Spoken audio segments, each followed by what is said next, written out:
Hey girl, hey, it's Tanya, also known as She's Pretty Posh with Pretty Posh Ambitious. Here to check in with you today and provide a mental health update. So a few months ago, I started a series on here. So about a year ago, I started this series on here, Diary of a Depressed Black Woman. I made maybe 2 episodes and I fell off. So now I'm back. Well, I wasn't in a good place and I had to take some time to work on me. So now that I'm better, I'm back to share. Let's just jump right in. Back in May of 2022, I experienced some things in my life that left me in a severe depressive episode. My days were filled with endless sleep, tears, and lots of just laying in the bed. It was a difficult time and I could feel my will to live slowly slipping away. I was seeing a psychiatrist and a therapist. I even had a new psychiatrist and therapist. But despite my efforts, things just weren't getting better. I felt like my mental impairments, major depression, anxiety, and ADHD were all conspiring against me and they were winning. It was all very overwhelming and it felt like an impossible situation. So, many people, especially those that don't struggle with mental illness, feel that the answer to depression, go see a psychiatrist and take your medication. Let me tell you something. Let me just go on and say this right now. If we are cool and we're ever talking, whether it be by phone, email, text message, and I tell you, I'm having a poor mental health day, or if someone else is dealing with depression and they tell you, I'm having a poor mental health day, please do not hit them with, did you take your medicine? Medication helps. It does, but it's not a magical cure. And for me, as someone that struggles with mental illness, that is a huge trigger for me. Please don't say that. I know you may mean well, but please don't say that. So after some time, it became clear to me that although I was doing everything that I was supposed to do, it just wasn't working for me because things weren't getting any better. I didn't really understand why this episode was so much worse than others. But I knew I was going to need more than talk therapy and medication to get through it. I remember feeling so frustrated and defeated and embarrassed, and I just didn't understand why me and why is this time so much harder. So one of the first things we did, my doctor, I was diagnosed with depression and anxiety maybe about 8 to 9 years ago. And since that time, I have tried a number of medications. Well, the first thing that happened, my psychiatrist decided to change my medication because clearly the medication that I had been taking for the past several years was no longer working, and that does happen. So just like with other medications, when you start a new medication for mental illness, you will have to adjust. You will have a period of adjustment where your body has to adjust to the new medication, and on top of that adjustment, you're going to Dior.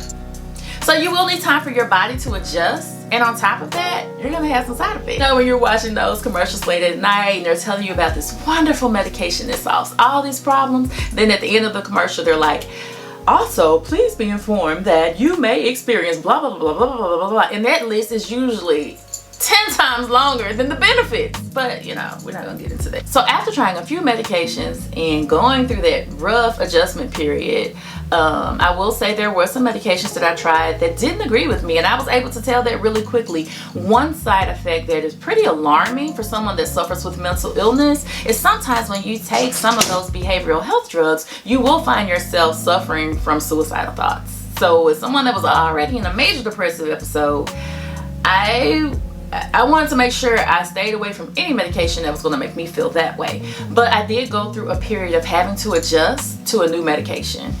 I just remember experiencing a roller coaster of emotions. One day I might feel like, okay, maybe things are getting better. And then the next day I'm back down really low and feeling really discouraged. So one day I might be feeling, encouraged or like, okay, so maybe things are getting better. But then the next day I can be back in this deep pit of darkness. So I quickly learned that even with the right medication, it's not always a quick fix. I still had to push through and find a way to function in all of the many roles that I have, right? So I had to continue to show up as a wife. I had to continue to be a mother to my children. I had to keep going to work and be an employee. And on top of that, I had the audacity to have a business, and I had to show up for my customers.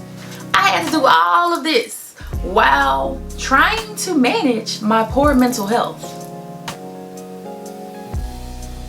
Yeah, it was not easy. It was very frustrating. It was a very dark time, and I am just so grateful to be on the other side. It was extremely difficult and overwhelming, but I just had to push through. I mean, I didn't have another option, and I found myself just wanting to give up. At one point, I found myself sitting down and coming up with a plan. You know, this isn't the first time I've dealt with suicidal thoughts. I've had other times where I've had suicidal thoughts, but this time was different because I actually took the time to come up with a plan. And although I formulated a plan and figured out how I would do it, exactly how I would do it, I just couldn't seem to settle on when I would do it. And although I came up with a plan, an easy plan, easy for me, I just couldn't make myself do it. So although the weight of my struggle had become just too much, and I felt like physically I just could not do it. I could not survive another day. I also just couldn't make myself take that final step. So in these moments, I realized that it's not that I want to die, or it's not that I wanted to die, but I wanted the pain to stop. And I didn't even necessarily have to be happy if I could just be content.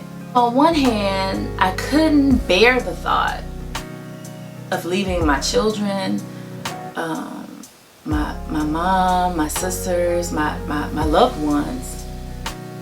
On the other hand, I also couldn't bear the thought of living in the same state that I was in. Like, I couldn't imagine going on for years or even months carrying that same weight anymore. So I knew I had to do something. At this point, it was either depression or me. So I kept pushing forward. I went from taking things from one day at a time to taking things 1 hour at a time, and then later to taking things 1 moment at a time. I realized that I had to find a way to manage my depression so that I could continue to show up for myself and my loved ones. And I just decided that I refused to let my poor mental health get the best of me. No.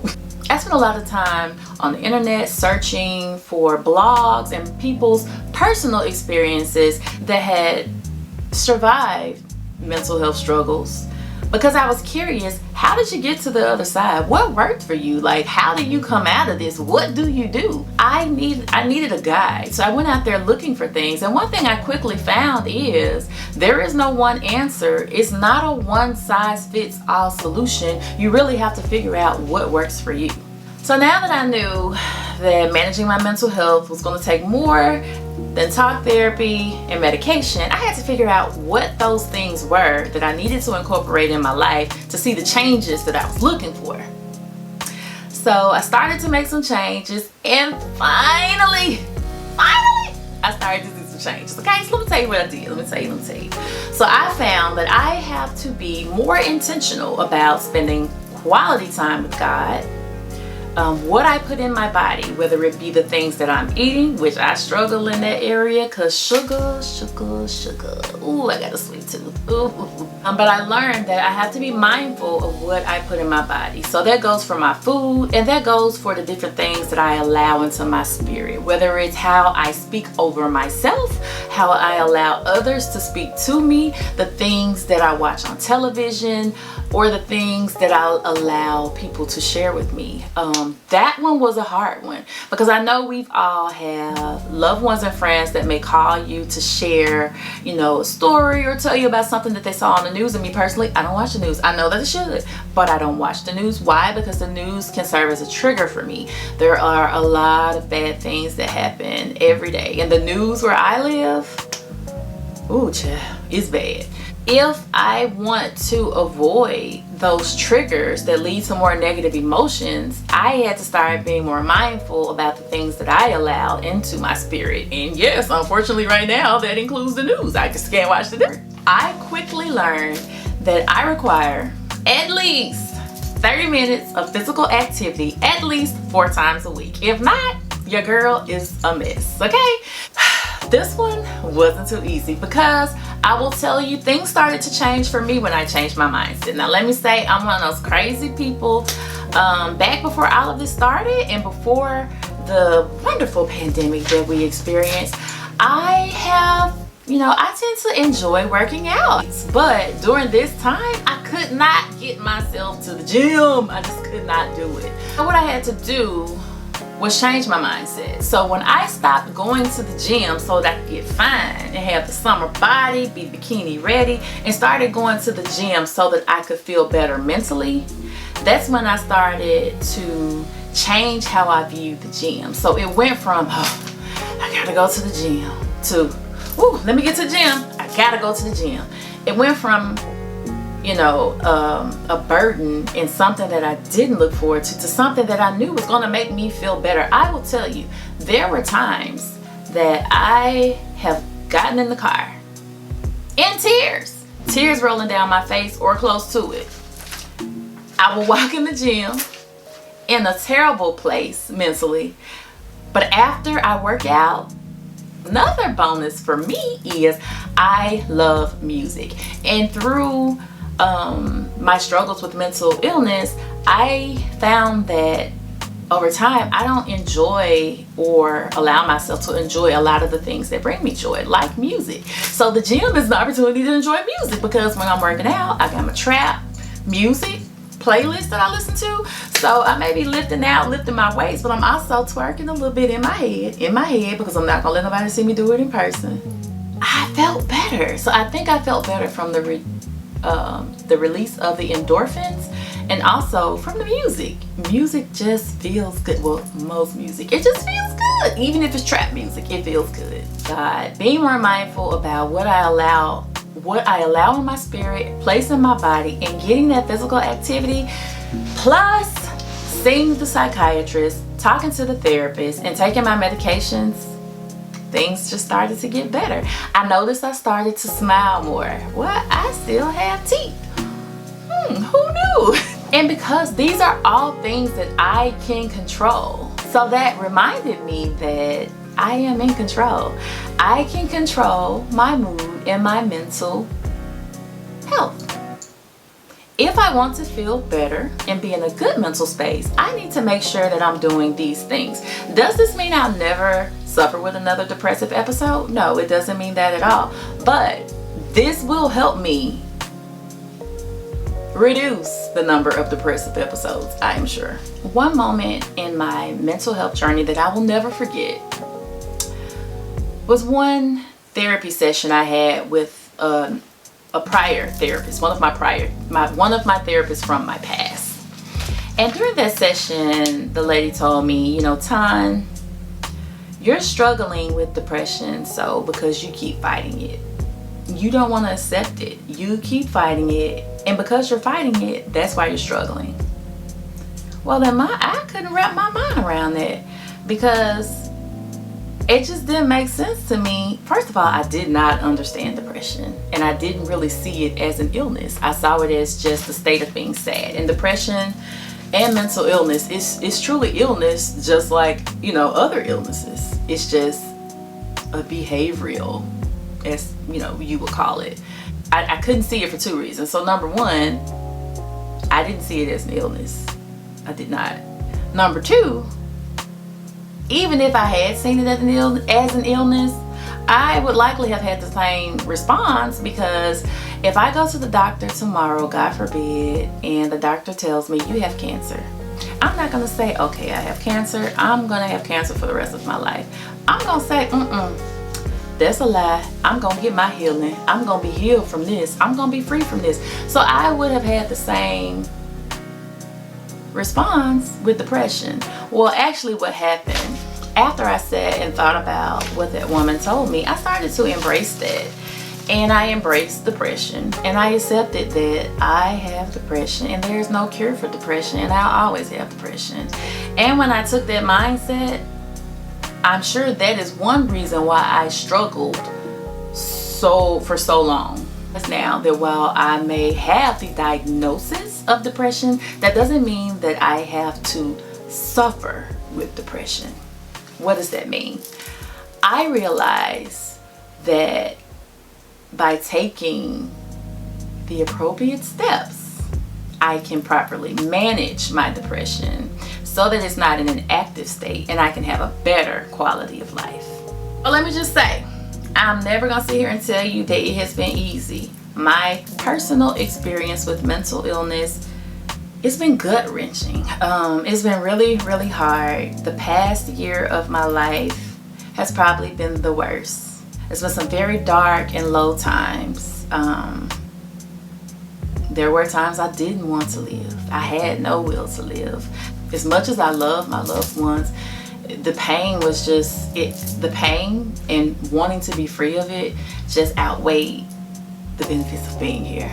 But I'm happy to say that through proper medical care, being compliant with my medication, and making the appropriate lifestyle changes, right now I'm actually in an okay place. I'm okay. I still have my challenges, but I'm okay. And I know what I need to do to be okay tomorrow. Why do I talk about my journey with mental illness? So that other women like me can know that they're not alone. So one thing about mental illness and depression, you feel so alone. And I just want to encourage, anyone else out there like me that finds themselves struggling with mental illness. I want to let them know you're not alone. Sis, I get it. I've been there, and at times I'm still there. I just had a depressive episode, smaller depressive episode last week, but I was able to come out of it this time. But you're not alone. So my hope is to find purpose in my pain, because then if I can find purpose in my pain, there's a reason behind it. I also feel that it is important to create a community. I think it's important to create this community for women like me so that we have a space to share those struggles and find inspiration and hope when we need it. And we can find this in a community with other women that will listen without judgment. They will be empathetic and understanding because they know the struggle. Are we looking for a pity party? No, it's not a pity party. But when you talk to someone that actually gets it and there's no judgment, it's so much easier. Anyone that is out there that feels like they are alone, you don't understand, you don't have any hope, you are just at your lowest, just know you're not alone, sis.